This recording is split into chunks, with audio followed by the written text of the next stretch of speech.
अस्सलामुअलैकुम। Joint session के साथ मैं हूं सैयद आयशा नाज। नसीरुद्दीन खान नईम साहब में से स्टूडियोज़ में मौजूद हैं और अतर काज़मी, राना मुबशर और जनरल रिटायर्ड गुलाम मुस्तफ़ा भी आज के शो में हमें ज्वाइन कर रहे हैं।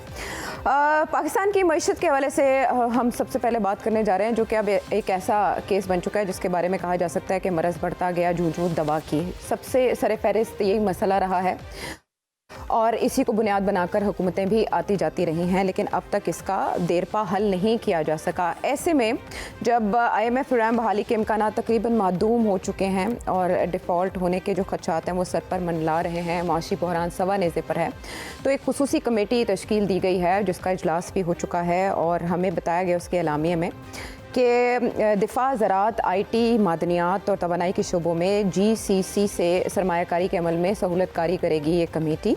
और ये वन विंडो तर्ज का ऑपरेशन होगा, यानी इन्वेस्टर और इन्वेस्टमेंट के दरमियान ताल्लुक़ पैदा किया जाएगा, सहूलत कारी की जाएगी।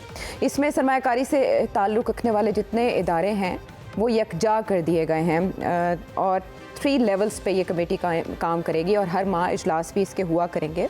इसमें सूबाई हुकूमतें भी हैं, वफाकी हुकूमत के इदारे भी हैं, कैबिनेट मेंबर्स भी हैं, वज़ीर आज़म तो हैं ही, इसके अलावा आर्मी चीफ भी हैं। उनके किरदार के हवाले से अलबत्ता इसमें वजाहत नहीं आई एलामिया में।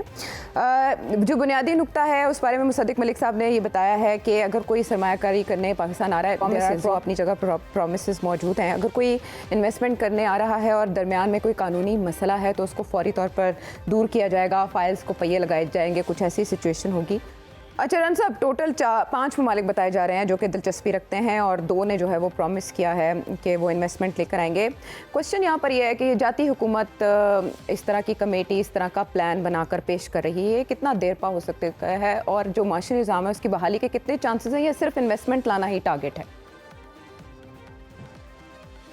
देखें, इस वक्त जो सिचुएशन है उसके मुताबिक अगर मैं थोड़ा सा बैकग्राउंड में जाऊंगा तो जो हमारी आई वुड से कि इस्टेब्लिशमेंट है, मिलिट्री इस्टेब्लिशमेंट जो है, उसने पिछले कई माह से इस पे काम किया हुआ है और कई माह से बड़ी लंबी चौड़ी एक्सरसाइज होती रही है। ये मैं कन्फाइड कर रहा हूँ आप लोगों में और मेरे ख्याल में इसमें कोई हिचकिचाहट नहीं होनी चाहिए। अच्छा। और इसमें सारे जो pros and cons, ifs and buts, उसको सबको इन डेप्थ जाके, इन डिटेल जाके उसमें वर्किंग की गई है। नंबर 1। नंबर 2, इसमें जितनी बिजनेस कम्युनिटी है, इसमें सबसे अच्छी जो बात ये है कि ये कोई बंद कमरे में कोई इस किस्म के नई बातें की गई। जितनी बिजनेस कम्युनिटी है उसको लूप में लिया गया है, उसको उनके साथ weekly I would say weekly meetings होती रही हैं, चाहे वो दुनिया के किसी भी कोने में हैं। पाकिस्तानी इन्वेस्टर्स जो हैं या इन्वेस्टमेंट जो करते हैं वो किसी भी कोने में हो दुनिया के, उनके साथ हर हफ्ते मुलाकात होती रही है और ये एक्सरसाइज पिछले कई महीनों से जारी है। अब उसके बाद ये सब चीज़ें सामने रखी गई हैं कि people out there, countries out there, they are ready to invest. But past में ये होता आया है कि इन थिंग्स गॉट अगली इन वन वे और the other, for one reason और दी अदर। और उसके बाद प्रॉब्लम्स ये आती रही कि जनाब वो इन्वेस्टमेंट लाने के लिए तैयार थे, $100 मिलियन का एक बंदा जो है इन्वेस्टमेंट लाने के लिए तैयार था, तो वो यहाँ पे जब आते थे तो उनके लिए वो एक्सरसाइज जो है जिसमें उन्होंने NOCs देनी है या उन्होंने यहाँ पे आके सेटल डाउन होना है और उन्होंने जनाब कारोबार शुरू करना है, उसमें उन्हें इतनी रुकावटें होती थी कि वो अल्टीमेटली गिव अप करके चले जाते थे। अच्छा। और अपना नुकसान करके चले जाते थे। लेकिन ये जो एक्सरसाइज है, ये जो अभी की जा रही है, स्पेशल इन्वेस्टमेंट फैसिलिटेशन काउंसिल जो बनाई जा रही है, ये उन मीटिंग्स के बाद, रिगरस मीटिंग्स के बाद ये बनाई जा रही है और इसके 3 टीयर्स हैं और उसमें जनाब मेक श्योर किया जाएगा कि जहां से भी इन्वेस्टमेंट आ रही है उनको किसी किस्म के हर्डल्स ना आए। और जो रेड टेपिज्म की बातें हम करते थे या जो भी बातें हम करते थे कि जनाब यहाँ पे इश्यूज आएंगे, सिचुएशन बन जाएगी। अच्छा। और लोग नहीं आना चाहते, सो वो सारी चीज़ें जो हैं वो उनको एक आई वुड से कि एटलीस्ट 2035 तक के लिए साइड पे कर दिया गया है। अच्छा। सो वो यहाँ पे आने के लिए तैयार हैं कुछ ममालिक का आपको सामने मिनिस्टर साहिबान भी बात कर रहे हैं, लेकिन कुछ प्राइवेट लोग भी ऐसे हैं प्राइवेट इन्वेस्टर्स भी ऐसे हैं जिनको एश्योरेंसेस मिल जाएंगी और जो मिल चुकी हैं उनको, दे आर ऑल्सो रेडी कि वो पाकिस्तान में आके इन्वेस्टमेंट करें। अब बात यह है कि ये यहाँ पे एक चीज जरा समझने की जरूरत है कि हमेशा हम बात करते रहे गारंटर्स की, कि हुकूमत के साथ जो डील करता था जो इन्वेस्टर, उसका कहीं ना कहीं अनफॉर्चुनेटली ट्रस्ट डेफिसिट आ जाता था कि जी पता नहीं अगली हुकूमत आएगी तो वो ये सारा प्रोसेस कंटिन्यू हो सकेगा, नहीं हो सकेगा, रुक जाएगा,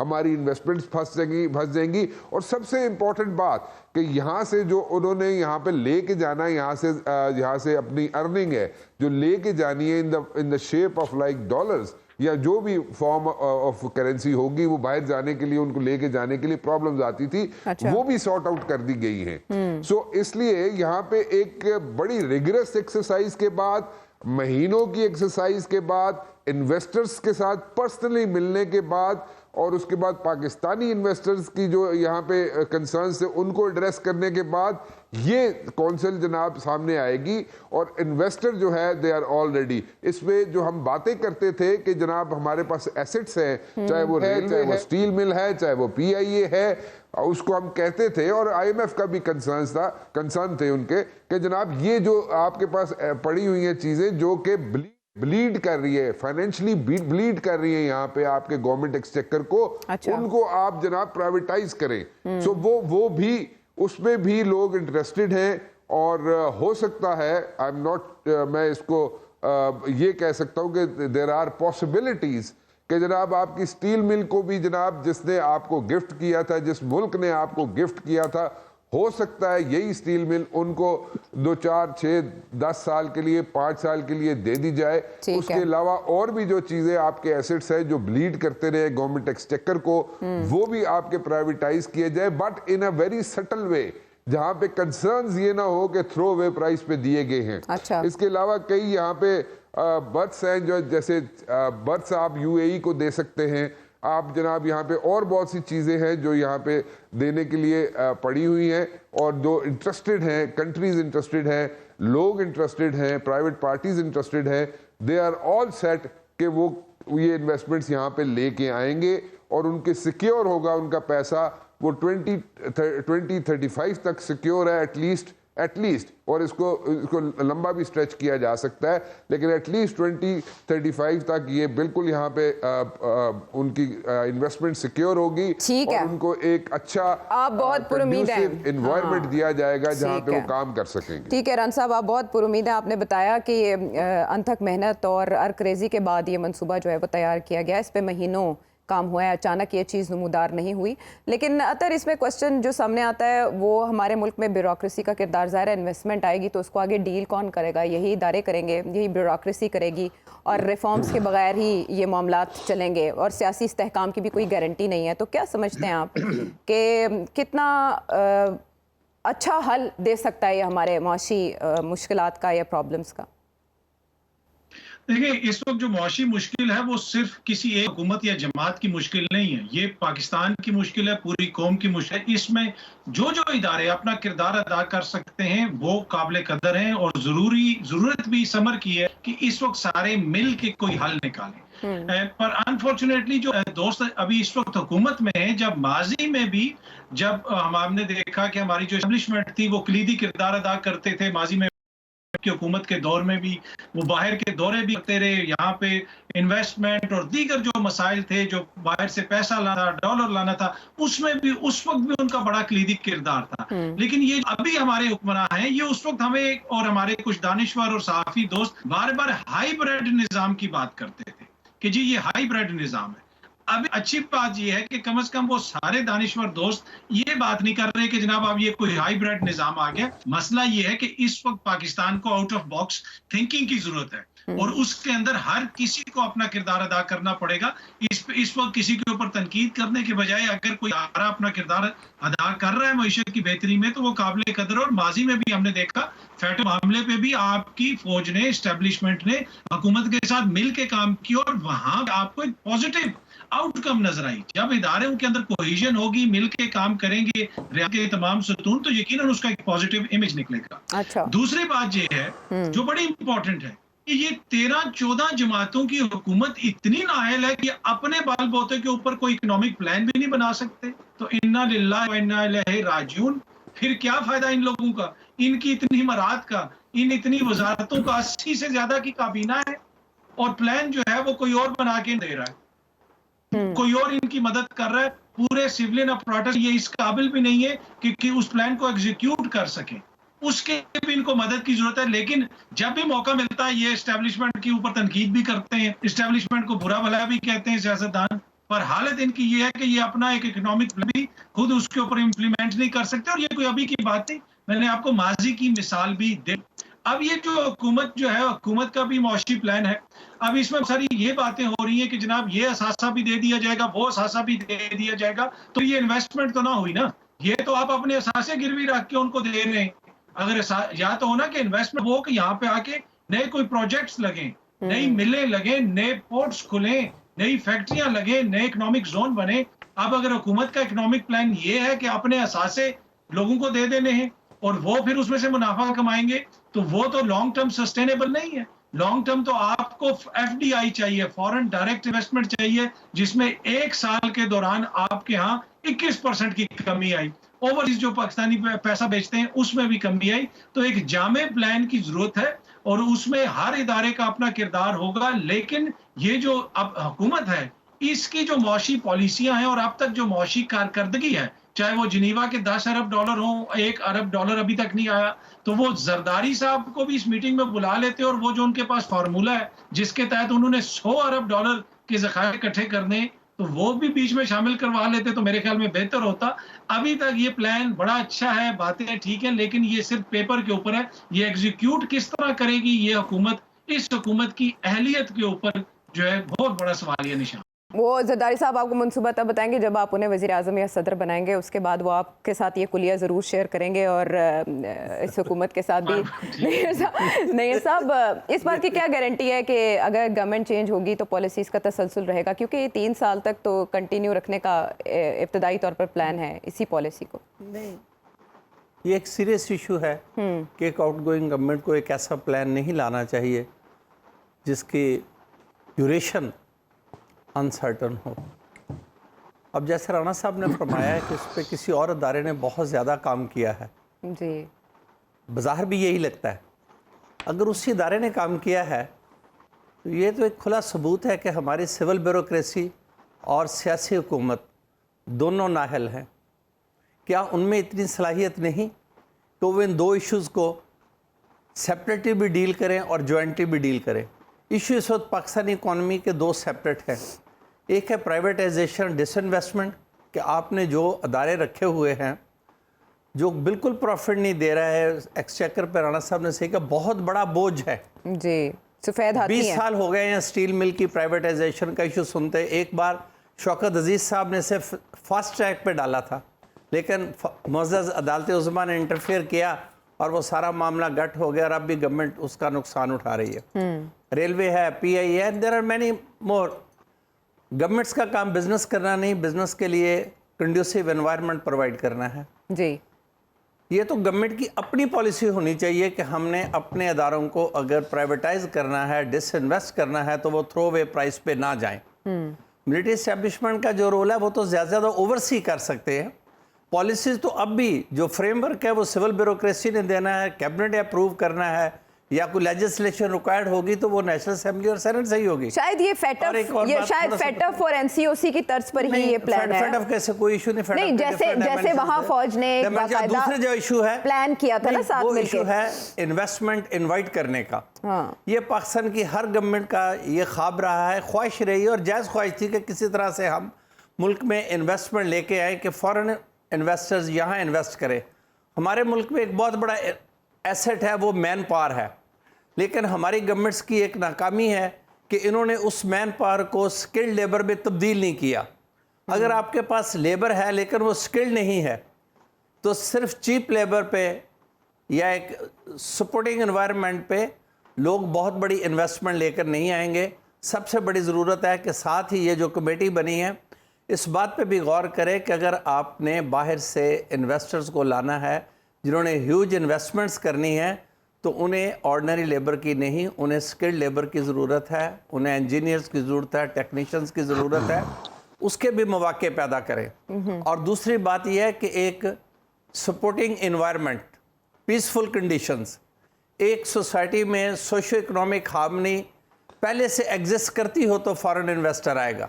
अगर यह इंस्टेबिलिटी हो, टेररिज्म कंट्रोल नहीं हो रहा, पॉलिटिकल इंस्टेबिलिटी रिजॉल्व नहीं हो रही, इलेक्शंस बिल्कुल अनसर्टन है, कोई कहता होंगे, कोई कहता नहीं होंगे, इसमें सिर्फ एक अदारे की मौजूदगी हर चीज़ को यकीनी नहीं बना सकती। हमारे सियासतदानों को भी एक दुरुस्त रास्ते का इंतखाब करना है, एक विजडम के साथ, एक अहलियत के साथ अपनी सिविल ब्यूरोक्रेसी से मदद लेनी है, उन्हें चलाना है। बेहतरीन सिविल ब्यूरोक्रेसी है, लेकिन कोई काम करने को तैयार नहीं। अगर ये कहा जाता है कि यहाँ बड़े अदारे रुकावट डालते हैं फॉरेन इन्वेस्टमेंट में, तो भाई कौन से अदारे हैं, किसके अदारे हैं, किसके मातहत है? एक फेडरल सेक्रेटरी है, वो किसका सिविल सर्वेंट है? कैबिनेट किसे कंट्रोल कर रही है? तो ये सारी कैबिनेट के काम हैं। फेडरल कैबिनेट को चाहिए कि अपनी सिविल ब्यूरोक्रेसी को भी बेहतर करे। मिलिट्री इस्टेब्लिशमेंट ठीक है, एक ओवरसी कर सकती है, एक सपोर्ट रोल हो सकता है। अल्टीमेटली जो एग्जीक्यूशन और इम्प्लीमेंटेशन है वो हमारी इसी सिविल ब्यूरोक्रेसी ने करनी है, जिसे हम इस वक्त नाहल तस्लीम करने पे मजबूर हैं कि इनसे इतने सालों में हमारी मईशत की हालत बेहतर नहीं हुई। ये स्टील मिल, रेलवे या PIA का इशू कोई ओवरनाइट पैदा नहीं हुआ। प्राइवेटाइजेशन का इशू को 30 साल पुराना है कि इन अदारों से क्या, लेकिन कोई सिविल गवर्नमेंट, इतनी गवर्नमेंट्स बदली कि अब तक अगर देखा जाए तो मुल्क में कोई ऐसी सियासी जमात नहीं जो पिछले 15-20 बरस में हुकूमत में नहीं रही या शरीके हुकूमत नहीं रही। अगर सब लोगों ने हुक्मरानी की है तो इस नाकामी का जिम्मेदार कौन है? जिम्मेदार भी ये सभी लोग हैं। अतर काज़मी साहब की बात को बढ़ावा देता हूँ। ये आज की बहुत बड़ी ज़रूरत है कि हमारे लोग रियलाइज़ करें कि पाकिस्तान किस तरफ जा रहा है, इसे सब ने मिल के बचाना है। एक इत्तेफाक और हम आहंगी की फ़िज़ा पैदा करें। बिल्कुल इकनॉमिक रिकन्स्ट्रक्शन हमारे मुल्क की बहुत बड़ी ज़रूरत है। IMF से कभी उम्मीदें कभी नाउम्मीदी, फिर भी हम इस उम्मीद पे बैठे हैं। चलिए एक तजर्बा और से ही ये कौंसल अल्लाह करे कि पाकिस्तान की बेहतरी के लिए कोई शायद प्लान लेकर आए। दुआ की जा सकती है, लेकिन ये दवा के सद तक, हाँ, चलें वो जनरल साहब से जानते हैं। जनरल साहब, प्रोग्राम शुरू होने से पहले तो जो भी बात कह रहे थे, जनरल साहब, माजी से कितना मुख्तलिफ होगा ये मंसूबा और इसकी टाइमिंग, इसका ऐलान कितना अहम है आपके ख्याल में? देखिए, मैं भी समझता हूँ कि टाइमिंग सही नहीं है इसकी, क्योंकि इलेक्शंस राउंड द कॉर्नर हैं और इसका ऐलान करके जो हुकूमत ने ये तासुर देने की कोशिश की है कि हम इस वीक को लेके चलेंगे, जो मैं समझता हूँ कि एक सियासी तौर पर सही कदम नहीं है हुकूमत की तरफ से भी। और नवे ये अपने अवाम को देने वाली बात है कि भाई साढ़े नाल रहो, ये हम आपको लेके आ रहे हैं और ये इंशाल्लाह अगले 32 तक हम इसको पाकिस्तान को आसमान पे ले जाएंगे। देखिए, मंसूबे बनते हैं, कहते हैं कि the road to hell is paved with good intentions. और ये मैं जानता हूँ, बुरहान साहब की बात से मैं एग्री करता हूँ कि हमारे लोगों ने बेइंतहा मेहनत की है इसके ऊपर। पहले ये समझ लें कि है क्या चीज़ ये एक ओवरऑल एक आर्किटेक्चर है जिसके तहत आपकी जो फॉरेन इन्वेस्टमेंट आएगी पाकिस्तान में लगेगी, कहीं आगे चलेगी। उस आर्किटेक्चर में जो उसके साथ इसको चलाने के लिए जो ड्राइव और विल चाहिए कि हमारे पास है। मैं आपको 2-3 एग्जाम्पल देना चाहता हूँ। क्या हम IPPs का जो हमने जो माहदे किए थे, क्या आज तक हम इसको समझ सकें कि पाकिस्तान को कितना नुकसान हुआ है? पाकिस्तान को दूसरा सबसे बड़ा डाका, पाकिस्तान की इकोनॉमी को तबाह करने में दूसरा सबसे बड़ा जो कदम था ये IPPs थी। हम बात नहीं करते क्योंकि इसमें सब हिस्सेदार हैं, बात नहीं करते। नंबर 2, आपको याद है कि नेशनल एक्शन प्लान बना था जी, और बड़े जोर शोर से हमने उसके ऊपर बात की थी और मौका भी ऐसा था, सब दुनिया जज्बाती भी थी, गुस्से में भी थे। और उसके बाद जो कमेटियां बनी थी, आपको याद है कितनी कमेटियां बनी थी? वो शायद किसी को याद नहीं है। नेक्टा बना था जो पिवट होना चाहिए था। नेक्टा की एक मीटिंग नहीं हो सकी। पहली मीटिंग उसकी हुई थी जब PTI की गवर्नमेंट आई, उसके बाद वो भी उसके ऊपर बैठ गए। एक और चीज आपसे बताइए, हम कोशिश कर रहे हैं कि बाहर से पैसा आना चाहिए पाकिस्तान के लिए। पाकिस्तान की अशद जरूरत है। ये पाकिस्तान के अवाम, इनका ये मुकद्दर नहीं है कि इससे भेड़ बकरी उतार रहे हैं। और आज इससे पाकिस्तान के अवाम को बात समझनी चाहिए कि जितने भी नारे आप लगाते रहे फौज के खिलाफ, फौज की अवलीन तरजीह फिर भी यही है किसी तरीके से पाकिस्तान को लोगों का बेहतरी हो। लेकिन मुझे सिर्फ ये बता दीजिए कि जब इतनी सारी इन्वेस्टमेंट आएगी तो क्या ये, जिस तरह किसी मोहतरमा ने फरमाया था, ये जो हुक्मरान खानदान हैं हमारे, ये भी लेके आएंगे पैसा अपना वापस? क्या इनकी औलादें ये भी अपना पैसा पाकिस्तान में लेके आएंगी वापस? अगर ये लेकर आए तो मैं आपको यकीन दिलाता हूं कि पाकिस्तान से बाहर से पैसा शुरू हो जाएगा। पाकिस्तान के अंदर से इन्वेस्टमेंट पाकिस्तान के लोग जब तक नहीं करेंगे, जब तक करे ये आला हुक्मरान खानदान ये खुद पैसा पाकिस्तान में नहीं लगाएंगे, उस सरकार से पैसा क्यों लगाएगा? एक तो ये इशू है इसका। दूसरा, देखिए ये लॉन्ग टर्म प्लानिंग हो रही है हमारी। जो भी इन्वेस्टमेंट आएगी उसके लिए पहले आपके पास कैपेसिटी होनी चाहिए। हमारे पास ये कैपेसिटी तो है, इस पैसे को हम जाया कर दें, पर दूसरा लफ्ज़ इस्तेमाल नहीं करना चाहते। ये हमारे पास बहुत बड़ी कैपेसिटी है। पाकिस्तान इसमें एक्सपर्ट है, मेरे ख्याल से बड़ा, पाकिस्तान से बड़ा एक्सपर्ट शायद दुनिया में एक और मुल्क हो। लेकिन उसको सही तौर पर लगाने के लिए, और ये मैं आपको अपने जाती एक्सपीरियंस से बताना चाहता हूँ कि आपका नीचे से लेकर ऊपर तक पाकिस्तान का इंफ्रास्ट्रक्चर इसका नहीं आप है, ऑर्गेनाइजेशन भी वैसे भी कि वो इन सारे को अब्जॉर्ब कर सके गेनफुली, जिससे पाकिस्तान का फायदा हो। मसला हमारा है इमीडिएट, ठीक है, आज का मसला है, कल का मसला है, परसों का मसला, ये तो है आपका लॉन्ग टर्म है। क्या इमीडिएट में हम क्या कर रहे हैं? ये मुसद्दद मलिक साहब की बात सर आंखों पर, मैं मानना चाहता हूँ बात ये, क्योंकि पाकिस्तान की बेहतरी की बात है ये। लेकिन क्या मलिक साहब मुझे ये बता सकते हैं कि जो सो कॉल्ड रूसी तेल के इर्द गिर्द जो एक इंतहाई वो एक ताना बना बुना गया है, वो कैसे आया पाकिस्तान में, कौन लेके आया? आज तक वो मुझे नहीं बता सके। और ये दावा तो हमने कर दिया इसका, कैसे लेके आया? मैं देखो दिल के साथ ये बात कर रहा हूँ इसका, इसलिए कह रहा हूँ कि हम इस सारी चीजों से डसे हुए हैं। ठीक है। और इन्हीं हुकूमतों ने आपको यकीन दिलाइए, जो सीपैक जिसकी हम बात कर रहे हैं, सीपैक का बेड़ा गर्क करने में कौन लोग शामिल हैं? आपने कभी गौर किया इसको? इसकी ओनरशिप किसके पास थी? फौज ने, उस वक्त की एस्टेब्लिशमेंट ने, आज की एस्टेब्लिशमेंट पूरा जोर लगाया इसके लिए। चीफ आर्मी स्टाफ पहले भी, दूसरे भी, सब जाते रहे कि किसी न किसी तरीके से काम आगे चलता रहे। लेकिन उसके रास्ते में रोड़े अटकाने वाले कौन थे? उसको रोकने वाले कौन थे? उसमें जो जिन लोगों ने भी मुआहदात किए वो कौन लोग थे? वो मुआहदात क्या हैं? क्या चीज है जिस सीपैक का ओवरऑल, पहले भी कह चुका हूं, एक पूरा मंसूबा है। ये मंसूबा है क्या? आज शुरू हुआ, जब ये खत्म होगा तो पाकिस्तान के पास क्या होगा, हमें कितने पैसे देने पड़ेंगे, कैसे, मतलब इसका कोई ना कोई तो मेरे सामने लाए ना। जब तक ये सारी चीज नहीं आएंगी, गुड इंटेंशंस ठीक, मैं ये यकीन करना चाहता हूँ और मुझे उम्मीद है और मैं ये जानता हूँ कि पूरी सिंसियरिटी से, और ये हमारे हुक्मरानों में कैपेबिलिटी नहीं है, जिन्होंने ये तैयार किया पूरी सिंसियरिटी से तैयार किया, पूरा जोर लगा के इसको तैयार किया। अब उनको बदकिस्मती ये है कि चूंकि वो खुद कंट्रोल नहीं करेंगे, इसको करना चाहिए भी नहीं, क्योंकि इसकी जो नाकामी या कामयाबी है, वो कामयाबी हुई तो सियासी हुकूमतें लेके जाएंगी, और अगर खुदा न खास्ता नाकामी हुई, इसका मलबा फिर मेरे लोगों को पड़ेगा। मुझे इस बात का भी बहुत ज्यादा डर है। यानी ये सवाल अपनी जगह पर आज भी मौजूद है। इतने बड़े मंसूबे का ऐलान तो कर दिया गया, एक बात कह दें, बस कब ठहरेगा दर्द है दिल, कब रात बसर होगी, इसी उम्मीद पे नए नए मंसूबे बनते रहते हैं। कौन सा वही क्वेश्चन अपनी जगह पर ना कि पॉलिसीज़ का तसलसल कैसे यकीनी बनाया जाएगा इस निज़ाम के होते हुए, बहुत सीधा निज़ाम के होते हुए, जहां हर फार्मूला नाकाम हो गया, और शफाफियत को कैसे आप मुमकिन बनाएंगे। अपनी जगह पर ये सवाल मौजूद। आते हैं ब्रेक के बाद।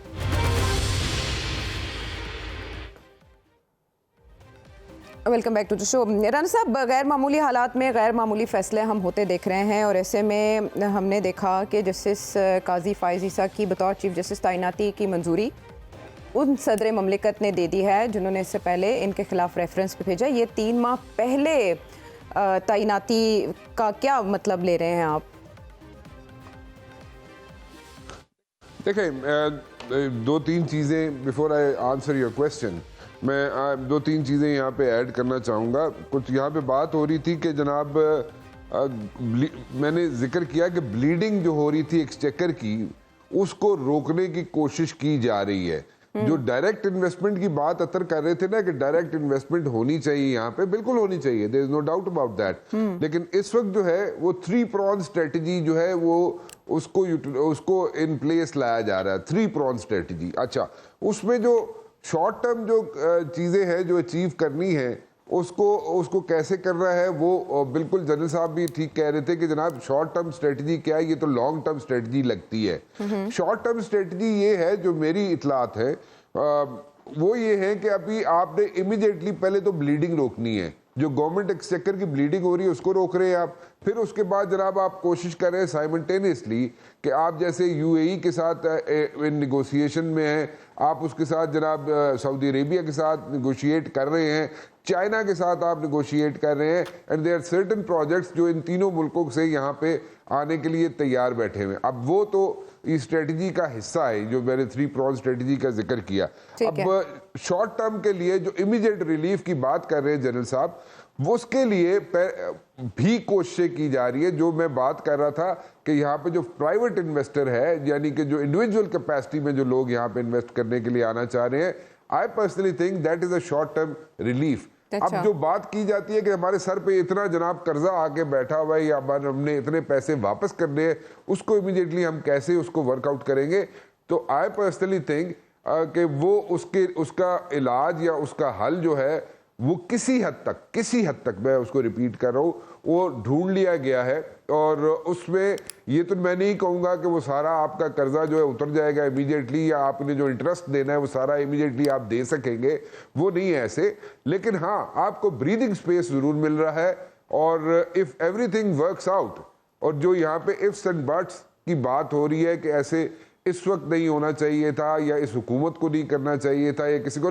इसमें हुकूमतों का चक्कर नहीं है। इसमें कोई भी हुकूमत हो उसका चक्कर नहीं है कि जो भी हुकूमत आएगी उसको वो चीज़ें जो हैं, जो श्योरिटीज दी जा रही हैं आज 2035 तक के लिए, उसमें कोई भी हुकूमत आए वो उसको खत्म नहीं कर सकेगी।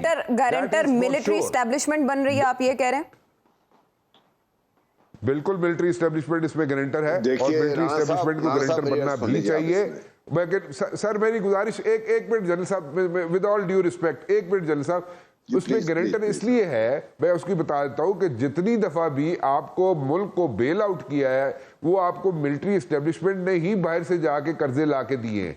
ठीक है, आपको किसी भी मुल्क से अगर कोई रिलीफ फाइनेंशियल मिला है तो मिलिट्री एस्टेब्लिशमेंट ने ही ला के दिए हैं, और बाहर के जो लोग बैठे हुए हैं जिन्होंने आपके साथ पैसों का लेन देन करना होता है, वो मिलिट्री एस्टेब्लिशट के साथ ज्यादा कंफर्टेबल है बजाय इसके कि किसी भी सियासी हुकूमत के साथ हो। जो बात जनरल साहब कहना चाह रहे हैं ना कि अगर जो बात जनरल साहब कह रहे हैं कि जनाब अगर ये फेल हो गया काम, खुदा ना खास्ता ये सारी स्ट्रेटजी फेल होगी, आई एम श्योर यही पूछना चाह रहे हैं जनरल साहब, अगर ये स्ट्रेटजी फेल होगी तो सारा मुद्दा भी जनरल साहब क्या पूछना चाह रहे हैं?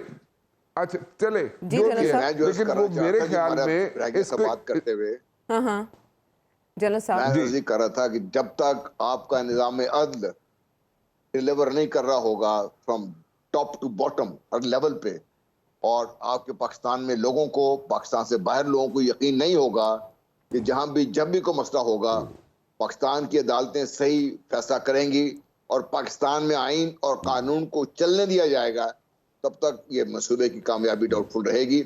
This is the biggest guarantee कोई भी मुल्क किसी को दे सकता है। डिसिप्लिन बहुत जरूरी है, सतूनों के दरमियान अपने अपने दायरे इख्तियार में रह के काम करना, निज़ाम अदल की बात। जनरल साहब बिल्कुल ठीक कह रहे हैं, बिल्कुल दुरुस्त बात कर रहे हैं जनरल साहब, इसमें कोई शक नहीं है। लेकिन अगर कोई गारंटी दे रहा है तो उसमें उसकी इन्वेस्टमेंट जो होगी वो फुल प्रूफ होगी, और वो मैं मतलब कि जो मुझे समझ आई है सारी चीज़ों से अभी तक, आई डोंट नो टुमारो कल क्या होगा क्या नहीं होगा, ये इन प्लेस आएंगी चीजें, कैसे आएंगी प्रैक्टिकली, कैसे इसको पॉसिबल बनाया जाएगा। But I personally think as of now जो मुझे समझ आ रही है बात वो ये है कि जो भी इन्वेस्टर आएगा यहाँ पे वो एटलीस्ट 2035 तक सिक्योर होगा, और वो जहाँ पे भी जो हिचेस है, जो मैं बात जैसे ब्यूरोक्रेसी की हिचेस की बात हुई थी, गवर्नमेंट्स की हिचेस की बात हुई थी, वो इसी तरह उसको फुल प्रूफ बनाया जाएगा। जहाँ पे आप जिस तरफ आप निशानदेही कर रहे हैं जनरल साहब, बिल्कुल ठीक वो कंसर्न है, लेकिन उसकी भी प्रॉबेबली चले सिल्वर लाइनिंग पे एतमाद कर लेते हैं। राना साहब आपकी बात पे भी हम एतमाद तकिया कर लेते हैं। अब आप कहिए कि 17 सितंबर को होनी है ये अपॉइंटमेंट, ये तकर्री होनी है, लेकिन नोटिफिकेशन का अभी इजरा, ये प्रीएम्प्टिव स्ट्राइक है इस गवर्नमेंट की, क्यों, किस खदशे के पेश नजर? बेसिकली देखें, उसमें ये पॉलिटिकल साइड पे चले जाते हैं, आपका सवाल पॉलिटिकल है किसी हद तक, वो उसको ये है, देखें ये एक जो यहाँ पे अनसर्टेनिटी यहाँ पे हूवर कर रही है ना, the uncertainty which is hovering over us, और जो अनसर्टेनिटी यहाँ पे बनी हुई है उसको स्मूदन आउट करने के लिए, उसको काम करने के लिए, उसके अंदर एक स्मूथ सेलिंग के लिए ये फैसला किया गया मेरी नज़र में। अच्छा, ठीक है। और नैयर साहब, आप क्या देख रहे हैं? क्यूरेटिव रिव्यू मौजूद है उधर चीफ जस्टिस के पास, कहीं कोई मैसेज देना है? नहीं, उसकी कोई वैल्यू नहीं है क्यूरेटिव। नहीं तो फिर उसको दबा के क्यों बैठे हैं? अगर वैल्यू नहीं है तो फैसला दे देना चाहिए ना उस पे। में क्या है, एक चीज मेंटेनेबल ही नहीं है। हमारी जुडिशियल हिस्ट्री की कोई प्रेसिडेंट नहीं है, एक रिव्यू हो चुका, खत्म हो चुका। उसमें हुकूमत ने एक एफर्ट किया तो हुकूमत को जवाब तो देना चाहिए ना। आप चीजें डेड समझे। अच्छा, डेड है। इन्होंने ही चीफ जस्टिस बनना था, ये उसी दिन तय हो जाता है जिस दिन कोई फाजिल जज साहब सुप्रीम कोर्ट में एलिवेट होते हैं कि अगर इन्होंने चीफ जस्टिस ऑफ पाकिस्तान बनना है तो किस डेट पे बनना है। ये नोटिफिकेशन 2 माह पहले हो गए या 3 माह पहले हो गए, ऐसी कोई वैल्यू नहीं है। वो हो सकता है कि किसी के ज़हन में ये खौफ हो कि पता नहीं सिस्टम कहीं डिरेल ना हो जाए और ऐसा ना हो जाए। ऐसी कोई कॉन्स्टिट्यूशन के सबवर्जन की ऐसी कोई गुंजाइश नहीं है जिससे चीफ जस्टिस की अपॉइंटमेंट अपने टाइम पे ख़तरे में पड़ जाए। अच्छा, वो अब दौर गए, वो माजी में हो चुके पीसीओस के ज़रिए या मिलिट्री एक्शंस के ज़रिए। अब नहीं, कॉन्स्टिट्यूशनल प्रोविजंस है, एक डिमांड कॉन्स्टिट्यूशन की है, मैंडेट है, उसके मुताबिक इन ड्यू कोर्स ये अपॉइंटमेंट इसी डेट पर होनी थी, ना ऐसे चेंज किया, ना उनकी रिटायरमेंट को बढ़ाया जा सकता है, डेट को ना इन्हें कम किया जा सकता है। और लेकिन ऐसा तो नहीं है कि हमें पता है यहाँ प्रॉक्सी पिटिशनर्स भी आ जाते हैं और इस नोटिफिकेशन के खिलाफ भी कोई पिटिशन आ जाए?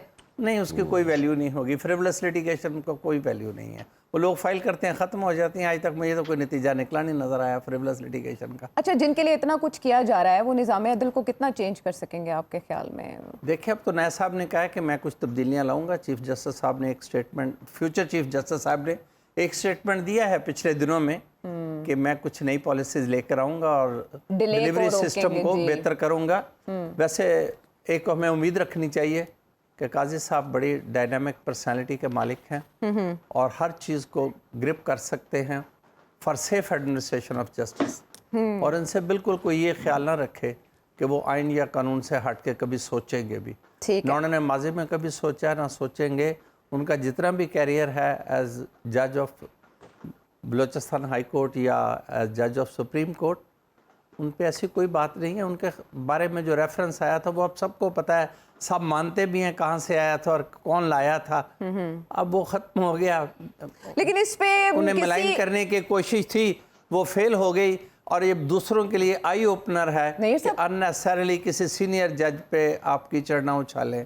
पेशोपस के बगैर साइन कर देना आरिफ अलवी साहब का, जिन्होंने रेफरेंस भेजा था, सॉफ्टवेयर अपडेट हो गया, उनका खत्म हो गया, रेफरेंस खत्म हो गया। ठीक है, उनके थी ओपिनियन, प्रेसिडेंट में तो गवर्नमेंट के एडवाइस पे किया था, कौन सा खुद किया था। आपके सामने अब वो गवर्नमेंट जो पोजीशन ले रही है उस रेफरेंस के बारे में उस वक्त।